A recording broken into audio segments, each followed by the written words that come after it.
गाजियाबाद में मुख्यमंत्री योगी ने इन सौगातों का किया ऐलान। उत्तर प्रदेश सरकार ने जनपद को दी 9 ऑक्सीजन प्लांट की सौगात। वहीं गाजियाबाद में अप्रैल महीने में जहां 2000 केस आए थे, वहीं आज 269 केस हैं। वहीं गाजियाबाद में अब तक 3,06,318 वैक्सीन लग चुकी हैं। गाजियाबाद से राहिल कस्सार की रिपोर्ट, प्राइमरी न्यूज।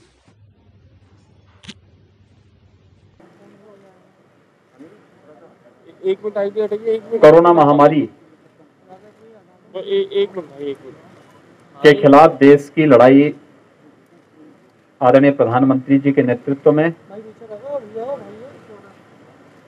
मजबूती के साथ लड़ी जा रही है। भारत सरकार और आदरणीय प्रधानमंत्री जी के मार्गदर्शन में देश में आबादी के हिसाब से सबसे बड़े राज्य उत्तर प्रदेश में भी इस लड़ाई को हम मजबूती के साथ आगे बढ़ा रहे हैं।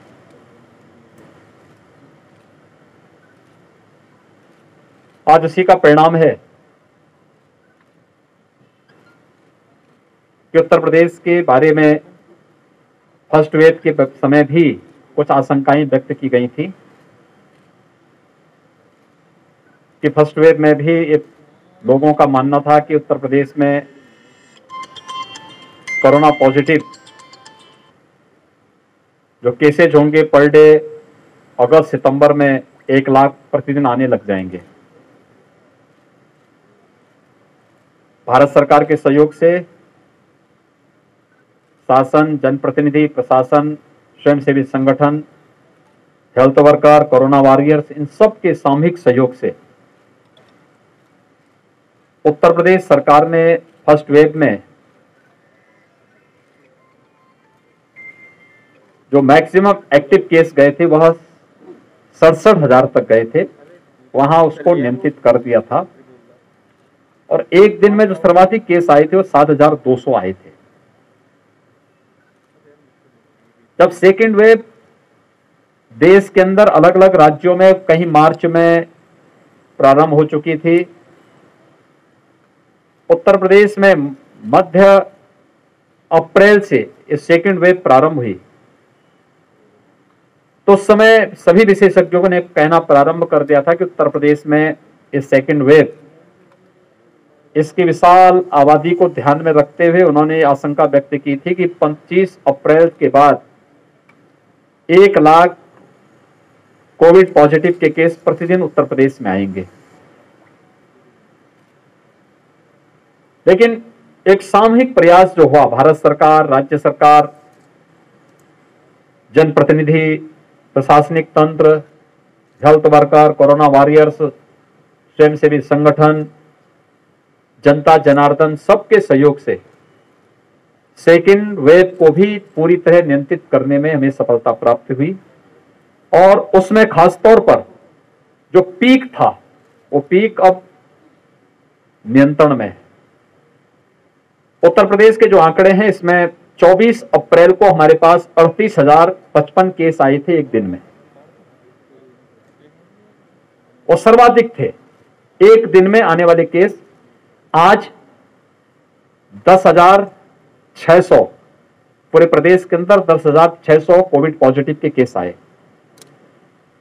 हमारे यहां पॉजिटिविटी ज्यादा थी और रिकवरी कम थी। प्रारंभ में अप्रैल के अंत में उसका परिणाम था कि 30 अप्रैल पहुंचते पहुंचते 30 अप्रैल तक प्रदेश के अंदर 3,10,000 एक्टिव केस हो गए थे। ये भी संख्या सर्वाधिक थी। और उसके बाद जो कार्रवाई हम लोगों ने टेस्ट एंड ट्रीट की, एक एग्रेसिव कैंपेन हम लोगों ने प्रदेश के अंदर जो प्रारंभ किया, उसमें आज प्रदेश के अंदर एक्टिव केस की संख्या घट करके 1,63,000 हो गई है। यानी 1,47,000 एक्टिव केस पिछले 15 दिन के अंदर प्रदेश के अंदर कम हुए हैं।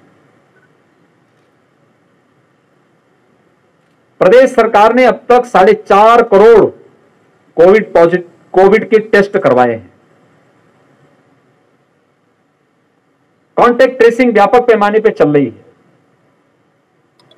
ट्रीटमेंट की सुविधाएं बढ़ाई। फर्स्ट वेव में लेवल 1 के हॉस्पिटल की आवश्यकता ज्यादा थी, 1,16,000 बेड हम लोगों ने उस समय क्रिएट किए थे। लेवल 2 लेवल 3 के हमारे पास 23,000 के आसपास बेड्स थे। लेकिन फर्स्ट वेव से पहले जब 2 मार्च 2020 को पहला कोविड पॉजिटिव प्रदेश में आया था, तो हमारे पास टेस्ट की क्षमता नहीं थी, तब हमारे पास बेड्स भी नहीं थे। हमें उस पहले कोविड पॉजिटिव पेशेंट को सैंपल जांच करने के लिए एनआईबी पुणे भेजना पड़ा था, और उनके उपचार के लिए उन्हें सफदरजंग दिल्ली एडमिट करना पड़ा था। आज प्रदेश में हमारे पास क्षमता है टेस्ट की, 2.5 लाख से 3 लाख टेस्ट प्रतिदिन प्रदेश स्वयं कर सकता है। इसके साथ ही प्रदेश के अंदर लेवल 1 के बेड्स की संख्या बहुत कम, उसकी डिमांड है, लेकिन लेवल 2 लेवल 3 की बेड की मांग ज्यादा हुई, ये संख्या में बढ़ानी पड़ी। 80,000 बेड हम लोगों ने बढ़ाए हैं। तो कोरोना के खिलाफ जो एक लड़ाई है, उसमें इस स्तर पर जाकर के जब ये लड़ाई लड़ेगी, तब पॉजिटिविटी कम हुई, रिकवरी बढ़ी, एक्टिव केस कम हुए, और प्रतिदिन भी टेस्ट क्षमता हमने बढ़ाई है, लेकिन पॉजिटिव केस की संख्या लगातार कम हो रही है। हम लोगों ने यानी इस समय 2.5 लाख से लेकर 2.25-3 लाख टेस्ट प्रतिदिन हम लोग कर रहे हैं। मार्च तक ये संख्या 1.25 लाख से लेकर 1.5 लाख तक थी। हमने इसको लगभग दुगना किया है, और दुगने से ज्यादा टेस्ट इस समय हम लोग फर्स्ट वेव के बाद प्रारंभ हम लोगों ने किया है। कुछ आशंकाएं हैं जिनको लेकर के राज्य सरकार ने अपने स्तर पर कार्रवाई प्रारंभ की है। जैसे हर जनपद में हम लोग शासन ने पहले ही एडवाइजरी जारी की है कि पोस्ट कोविड पेशेंट के लिए, यानी जो लोग कोविड से रिकवर कर चुके हैं लेकिन उसके बाद जो कॉम्प्लिकेशंस उनमें आ रहे हैं, इसके बारे में भी हमें कुछ कार्य योजना तैयार करके रखना चाहिए। हर एक जनपद को कहा गया कि इसके लिए अलग से वार्ड बना करके उनको उसके बारे में ऑब्जर्वेशन करके उनकी वहां पर डॉक्टर के ऑब्जर्वेशन में उनका उपचार होना चाहिए, क्योंकि नेगेटिव रिपोर्ट तो उनकी आ चुकी है, लेकिन कुछ कॉम्प्लिकेशंस हैं, तो उसमें भी उनको सुविधा मिलनी चाहिए और निःशुल्क सुविधा मिलनी चाहिए। दूसरा, ब्लैक फंगस का एक नया मामला आया है प्रदेश के अंदर, कुछ केसेज इसके आए हैं। कल ही राज्य सरकार ने इसके बारे में पूरे प्रदेश को एक एडवाइजरी जारी की है। एडवाइजरी के साथ साथ इसमें क्या सावधानी बरतनी है, कौन लोग इसकी चपेट में आ सकते हैं, क्या करना चाहिए, और कौन कौन दवा उपयोग इसमें हो सकती है डॉक्टर की देखरेख में, और उसकी हर एक जनपद में व्यवस्था की जा सके, इसके बारे में व्यापक तैयारी करने के लिए कहा गया। और इसका कल वर्चुअल ट्रेनिंग का कार्यक्रम भी हम लोगों ने प्रदेश के अंदर, जो हमारा एक चिकित्सकों का, विशेषज्ञ चिकित्सकों की एक टीम है, उस टीम के माध्यम से इस कार्यक्रम को हम लोगों ने प्रदेश के अंदर संपन्न किया है। SCPGI, KGMU, RML जैसे प्रतिष्ठित संस्थान हैं, उनके माध्यम से इस कार्यक्रम को कल आगे बढ़ाने का कार्य भी हुआ है। तीसरी आशंका है लोगों को कि थर्ड वेव के लिए क्या होगा। घबराने की आवश्यकता नहीं, केंद्र और राज्य सरकार मिलकर के सभी प्रकार की व्यवस्थाओं को करने का प्रयास कर रही है। राज्य सरकार ने पहले ही इस दिशा में कार्य प्रारंभ करना शुरू कर दिया है। हर जनपद में पीडियाट्रिक के ICU के निर्माण की कार्रवाई, उसके लिए हम लोगों ने पहले चरण में हर जनपद में महिला और बच्चों के लिए एक हॉस्पिटल डेडिकेट करने के लिए कहा है। उस पर कार्य प्रारंभ हो चुका है। 102 की 2200 एम्बुलेंस जो महिला और बच्चों ही के लिए उपयोग में आएंगे, उस पर भी कार्य हो रहा है, कार्य एकदम लागू हो चुका है। और पीडियाट्रिक के ICU, क्योंकि उत्तर प्रदेश के पास इसका अनुभव है, हम लोगों ने इंसेफ्लाइटिस की एक लड़ाई प्रदेश के अंदर सफलतापूर्वक लड़ी है, और इसमें 95% से अधिक मौतों को प्रदेश के अंदर रोका है। हम लोगों को उस समय पीको के निर्माण की कार्रवाई करनी पड़ी थी, और हम लोगों ने सभी उन जनपदों में जो इससे ज्यादा प्रभावित थे, वहां पे पीडियाट्रिक के आईसीयू बनाए थे, पीडियाट्रिशियन, पैरामेडिक्स, नर्सिंग स्टाफ, आशा, आंगनबाड़ी और अन्य सभी इस प्रकार के जो लोग इस अभियान के साथ जुड़ते हैं, उन सभी की ट्रेनिंग के एक बृहद कार्यक्रम को हम लोगों ने आगे बढ़ाया और एक बृहद कार्यक्रम हम लोगों ने प्रदेश के अंदर बनाने की कार्रवाई अभी से प्रारंभ कर दी है और हर एक जनपद में इसके लिए व्यापक तैयारी हो रही है। कहीं भी किसी भी प्रकार से घबराने की आवश्यकता नहीं, धैर्य के साथ। एक जो आशंका है वह है कि कोरोना शहर में तो नियंत्रण में हो गया, जैसे यहां पर पीक आया था तब लगभग 2000 केस यहां पर आए थे 30 अप्रैल के आसपास, आज 300-350 के आसपास केस यहां पर है, 269 है, यानी 269 केस पॉजिटिव आए हैं गाजियाबाद में। और इसी आशंका को देखते हुए मैं स्वयं भोगपुर में एक गांव में स्वयं मैंने निरीक्षण किया है। मैं आज सुबह नोएडा में भी एक गांव में गया था, मेरठ में भी मैंने एक गांव का विजिट किया था और मैं जब गाजियाबाद में आया था तो गाजियाबाद में आने के बाद मैं सबसे पहले गांव का ही विजिट पे गया था। उस गांव में आज के दिन पर एक भी व्यक्ति, लगभग 2500 की आबादी का गांव है, निगरानी समिति वहां पर पूरी एक्टिव है। लोगों ने इस बारे में कहा था कि यहाँ पे 7-8 लोग ऐसे थे जो लक्षण युक्त थे, लेकिन जब हमने उनकी जांच कराई, हमने उनको तत्काल मेडिकल किट उपलब्ध करवाया, जब उनकी जांच कराई तो सभी नेगेटिव थे। सामान्य वायरल फीवर था या सर्दी जुकाम खांसी था, वे सभी लोग ठीक हो चुके हैं, कहीं किसी को कोई प्रॉब्लम नहीं है।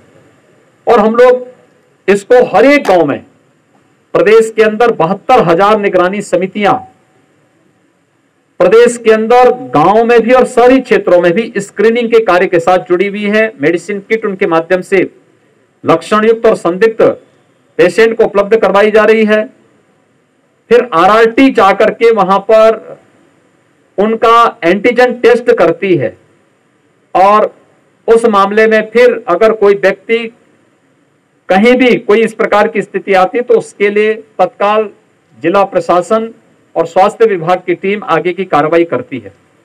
होम आइसोलेशन में रहने वाले प्रत्येक व्यक्ति को टेली कंसल्टेशन की सुविधा उपलब्ध करवाई जा रही है और उसके बेहतर परिणाम सामने आ रहे हैं। यहाँ की ICCC को मैंने स्वयं भी निरीक्षण किया, गाजियाबाद भी मैंने निरीक्षण किया, इससे पहले सभी जनपदों में मैंने निरीक्षण किया है।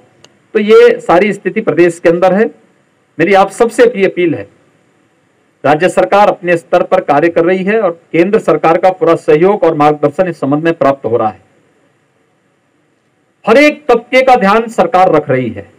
प्रधानमंत्री गरीब कल्याण पैकेज के अंदर हर गरीब को पर यूनिट 5 किलो खाद्यान्न वितरण की कार्रवाई चल रही है।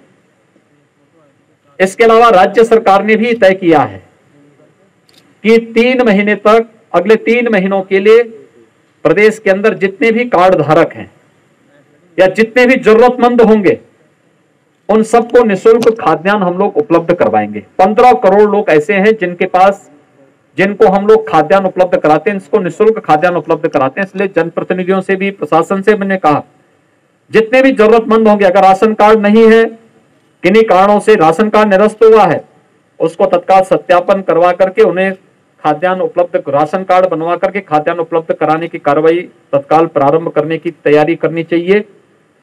दूसरा, कोरोना कर्फ्यू के कारण उस तबके में काफी लोगों के कार्य, कुछ लोगों के प्रभावित हुए हैं। यद्यपि हम सभी उद्योग चला रहे हैं, उद्योगों में कोविड केयर सेंटर हम लोगों ने बनाए हैं, वहां पे कोविड हेल्प डेस्क भी बनी हुई है, लेकिन इस सब के बावजूद जैसे स्ट्रीट वेंडर हैं, ठेला खोमचा लगाने वाले लोग हैं, रिक्शा, ई रिक्शा, नाविक, नाऊ है, धोबी है, मोची है, इस कैटेगरी के लोगों के कार्य प्रभावित हुए हैं। इन सभी लोगों को 1000 रुपए का मासिक भत्ता सरकार अलग से उपलब्ध करवाने की कार्रवाई प्रारंभ कर चुकी है और उन्हें भी लगभग 1 करोड़ ऐसे लोग होंगे जिनको हम लोग इससे आच्छादित करेंगे। और कोरोना के खिलाफ इस पूरी लड़ाई को सभी जनता जनार्दन के सहयोग से, इस अभियान के साथ जुड़े हुए सभी संबंधित के साथ मिलकर के हम लोग एक बार फिर से देश की इस लड़ाई को विजयी की ओर बढ़ाएंगे। मेरी आप सबसे भी अपील है कि पब्लिक अवेयरनेस में आपकी बहुत अच्छी भूमिका, महत्वपूर्ण भूमिका है। हम लोगों से इस बारे में कहें। देखिए, फर्स्ट वेव से ही इस आशंका को व्यक्त की जा रही है कि हाई रिस्क कैटेगरी से जुड़े हुए लोग घर से बाहर न निकले। खासतौर पर आपने देखा होगा, ये ब्लैक फंगस, डायबिटीज से जुड़े हुए लोग इसकी चपेट में आ रहे हैं। जिनका डायबिटीज अनियंत्रित है या जो अपनी मर्जी से स्टेरॉइड ले रहे हैं, उसका ये साइड इफेक्ट है। और उसलिए इसके लिए आवश्यक है कि हाई रिस्क कैटेगरी से जुड़े हुए लोग सावधानी रखें, घर से बाहर न निकलें, घर के अंदर भी मास्क धारण करें। शेष अन्य लोग घर के बाहर निकलते भी हैं तो मास्क जरूर पहने, 2 गज की दूरी का पालन करें। किसी चीज को छूते हैं तो सैनिटाइजर से या पानी और साबुन से हाथ धोएं। इन नियमों का पालन हर व्यक्ति करेगा तो कोरोना के खिलाफ देश की इस लड़ाई को विजयी बनाने में बहुत देर नहीं लगेगी। और इस कार्यक्रम को आगे हम लोग मजबूती के साथ आगे बढ़ा रहे हैं। गाजियाबाद नगर के अंदर ऑक्सीजन के 9 प्लांट स्वीकृत हुए हैं, जिन पर कार्य कुछ में प्रारंभ हो चुका है, कुछ पे कार्य प्रारंभ होने होगा। लेकिन ऑक्सीजन के क्षेत्र में पूरे प्रदेश को आत्मनिर्भर बनाने के लिए भी केंद्र और राज्य सरकार ने कार्य प्रारंभ किया है। वर्तमान में 300 ऑक्सीजन प्लांट पूरे प्रदेश के अंदर हम लोगों ने लगाने की कार्रवाई प्रारंभ की, जिसमें से 9 अकेले गाजियाबाद में, और इस पूरी कमिश्नरी में 35 ऑक्सीजन प्लांट यहां पर केंद्र और प्रदेश सरकार मिलकर के लगाने जा रही है, जिसमें कुछ CSR से भी है और कुछ प्राइवेट सेक्टर से भी जुड़े हुए लोग निवेश कर रहे हैं। हमारी उसमें पॉलिसी आ चुकी है, इंसेंटिव उन लोगों को हम उपलब्ध करवा रहे हैं। वैक्सीनेशन का कार्यक्रम भी बृहद स्तर पर चल रहा है। 45 प्लस में 3,45,196 लोगों को अकेले गाजियाबाद में वैक्सीन दिया जा चुका है और 18 प्लस में 17,822 युवाओं को अब तक यहां वैक्सीन दिया गया है। तो 3,63,018 कुल लोगों ने अब तक गाजियाबाद में वैक्सीन लिया है। वैक्सीनेशन के इस कार्यक्रम के लिए हम लोगों ने ग्रामीण क्षेत्र में इसके बाद हम टारगेट करने जा रहे हैं। हर कॉमन सर्विस सेंटर में गांव के किसी दिव्यांग को, बुजुर्ग को, महिला को रजिस्ट्रेशन के लिए, ऑनलाइन रजिस्ट्रेशन के लिए परेशान नहीं होना पड़ेगा। हम वहां से उनकी सुविधा उपलब्ध करवाएंगे और हर एक व्यक्ति को सुरक्षा कवच वैक्सीन के माध्यम से भी उपलब्ध करवा